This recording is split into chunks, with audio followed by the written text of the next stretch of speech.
My best friend just proposed to me out of nowhere, and now he's accusing me of leading him on after I harshly rejected him because I honestly thought he was joking. So Jordan, 24M, and I, 25F, met in university 2 years ago. We both started at the same time, and because of our ages we were both considered mature students. So we quickly became firm friends as we shared a dorm, and we'd joke around together about us being old enough to be considered mature in our early 20s. We weren't on the same course, but given we lived together, we would hang out pretty much all the time whenever we didn't have a lecture. We joined a bunch of societies together, went drinking every weekend together, etc., etc. It was a pretty sweet gig because it meant we were at least never alone. Obviously we made other friends, both alone and together, but we were always each other's number one at the end of the day. At the moment we're on holiday, and while we haven't hung out constantly, we decided to make plans to visit each other's hometowns, because we're from very starkly different places. Today, we went to mine. Mine is a big city central. This morning we went there and were wandering down the streets, doing some sightseeing because he's never been. There's typically a lot of street sellers here, trying to sell you everything from hot dogs to fluffy Pokemon hats. I decided I wanted to get a caricature done. I've never had one, and I thought it would be funny to get and hang over my bed when we got back for term. I asked Jordan if he wanted to get in, and he refused. No worries, so I sat down to get it done. They don't take very long, 5 or 10-ish minutes, so I looked straight forward at the artist the entire time. He finished the caricature. I loved it. So obviously I turned to show it properly to Jordan. When I turn though, I literally don't even know what to say. He's down on one knee holding up a ring box. I don't even really know what he said, if he did the whole proposal speech thing, because I was so confused, I was barely paying attention. Remember again, this is a super busy tourist city, so this has drawn a mini crowd now, coming over to cheer us on. I couldn't help but burst into laughter. To be honest, I thought this was some kind of odd prank type thing. We've never been the prankster types or whatever, but I couldn't come up with a reasonable explanation. So I just laughed and laughed and laughed, until I looked at Jordan and he looked genuinely heartbroken. So obviously I asked him something along the lines of, "You are not being serious?" This is the only thing I remember him saying. He shut the box, stood up, shrugged and said, "I guess not anymore," and then walked off. This left me standing pretty awkwardly in this gathered crowd of people, a lot of who were giving me dirty looks, which made me incredibly uncomfortable. The plan was to meet back up at the hotel that we had booked rooms next door to one another. So I figure that's where he's going and head back that way. But he's not there. So I wait, and he still doesn't return.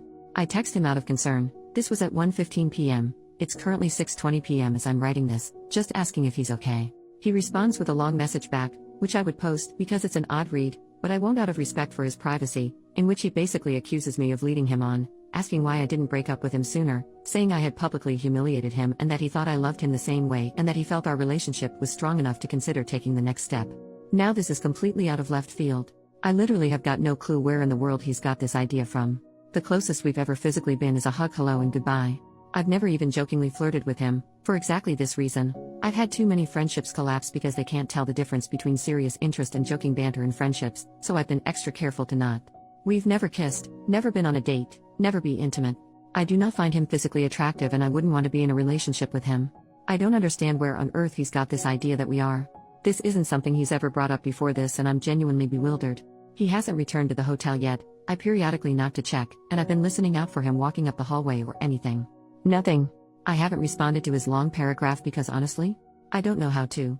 I'm just so stunned and taken aback that I genuinely have no idea where to go from here or what to do. I haven't told anyone I know in person yet, mostly because I don't want to bring this up to people who know Jordan. So here I am turning to strangers on Reddit instead.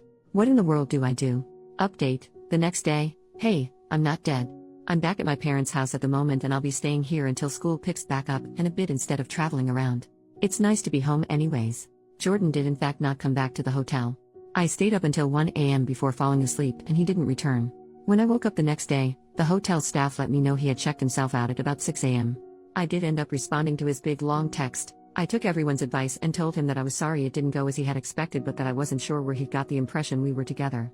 I said I'd be happy to sit and have a discussion about it all so we could make sure we're on the same page. He was not happy about this at all. And he again went off with a bunch of the same type of thing he'd said in his first message. It didn't really seem to be going through his head at all. Even in these new texts he kept referring to this all as me breaking up with him, despite me explicitly telling him we are not and never have dated.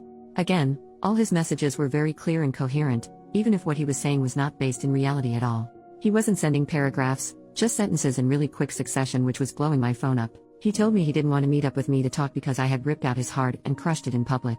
I did ask him for specific instances he could recall between us that made him think we were dating, but he completely ignored the question and just kept going on and on about how hurt he was that I was breaking up with him and how he felt his world was ending. He said he loved me more than anything and had felt so confident that I had too, which is why he felt so certain about proposing to move our relationship along. Eventually, to be honest, I grew pretty tired of the conversation and stopped responding, because it was just going around and around in circles. Me asking where he got this idea, him ignoring this and telling me how hurt he is I'm breaking up with him over this, etc. etc. He went on and on saying he thought it would be a ring I like, because it was my favorite gem, ruby, instead of diamond. It's got me wondering how much he actually spent on this damn thing. I didn't look very clearly at the ring, so I couldn't tell if it was something super expensive or not, and that he had been working up the courage to do so for a while and figured doing it when I was at home would make it more special. For a while, he was just talking to himself in my texts, because I wasn't responding anymore. When I checked back about 20 minutes later, I had something like 60 messages from him. Granted, they were all one sentences. At the very end he apologized and told me that it didn't matter anyway because I wouldn't see him around anymore. Obviously I was concerned, so I asked for clarification. He said that he was going to drop out of university and go back home because he couldn't deal with the shame. That's where our conversation ended. I didn't really know what to respond to that. As it stands now, I don't really know where Jordan is. I didn't ask him, which is my bad. I'm not sure if or when we will talk again. I'm sorry, this is quite a boring update. Unfortunately, I can't excite everyone with a whole and then he turned up at my door, and then he sent me flowers, or whatever. It feels a lot is unanswered. I still don't know where he got the idea we were dating from. He hasn't explained that. So I'm sorry I can't give everyone that answer. I haven't reached out to his family yet. I did consider it, but if he's not having a mental health crisis, I don't really want to involve them unnecessarily. Edit to update further, so adding on, a lot of people said I should ask our mutual friends if he's ever brought this up before. Ever suggested we were dating, etc.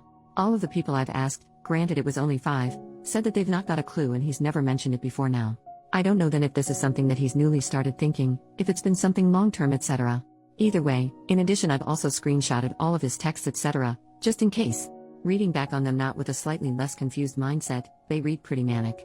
Still haven't heard back from his mum just yet. Second update, hey, it's me again. Still doing okay and hoping this will be the last update I need to make. Granted, I thought the last one would be the last. I did say I wasn't going to make another update unless something significant happened. That's why it's been a week, so I'm sorry for the silence. Following my update post, Jordan's mum did message me back on Facebook that same day. We had a chat for a little while. She's a really nice lady. She agreed though that this was incredibly out of character for Jordan, and in fact, she mentioned a few other things that she had noticed as being off about him in the last few weeks. Nothing crazy, just things here and there she'd never known him to do or say. I spoke with her at length about Jordan's mental health and potential psychosis, and she told me that there is a history of mental illness on his dad's side, including a paternal uncle unaliving himself, but that she doesn't know all that much about it because they've not spoken to one another in quite a long while. Our conversation lasted about an hour. I showed her Jordan's texts and she agreed that they sounded quite manic, regardless of how coherent they were. A lot of people also asked if he had told our mutual friends and acquaintances that we were dating. I did message our mutual friends, our dorm mates, etc., and they all basically said they've got no idea what I'm talking about. So it seems he's just been sort of having these thoughts by himself without expressing them.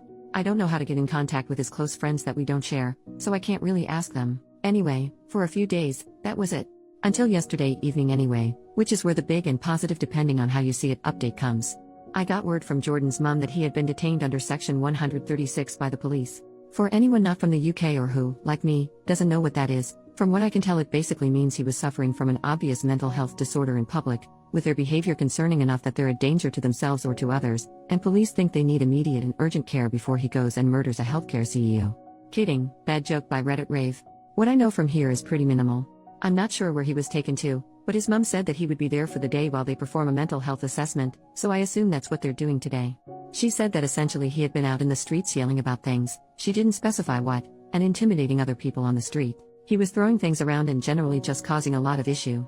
Police got called because people thought that he was drunk. They established he wasn't, not sure if that's just from how he was acting, breathalyzer, etc. I honestly don't really know how it works, and that's all I know. His mum and I again had a chat and we sort of assumed that mental health and psychosis is likely right. The rejection of the proposal probably set him into a spiral of getting worse in the last few days, bringing us to where we are right now. I do feel pretty awful about that. I'm doing my best not to blame myself, but it's hard not to feel like I caused it. Either way, he is currently with police and mental health professionals, etc., likely being assessed. I don't know how the system works, so I'm not sure what will happen beyond this point. If someone with more knowledge wants to chime in, please do. I'm hopeful though that this will mean Jordan will be able to get some help for whatever it is he is currently dealing with. My hope is therefore I won't need to update again, and this can end here. I have yet to speak to the university about the situation just yet. Not really sure how or if I should approach that, so I'm leaving it be for now. This has been a whole lot of emotions, and I really appreciate the help of everyone on my last 2 posts. Again, I won't update again now unless something major happens, but I highly doubt I will learn much more. If he gets diagnosed with anything, I'll see if I can find out what from his mom and I'll add it as a small update to this post, though some form of psychosis is definitely looking most likely. I don't want to bother her while they're struggling with this though, so we will see. Thanks again everyone, and thanks for following along. It's been really reassuring to have this support and people with way more understanding than I have to help me.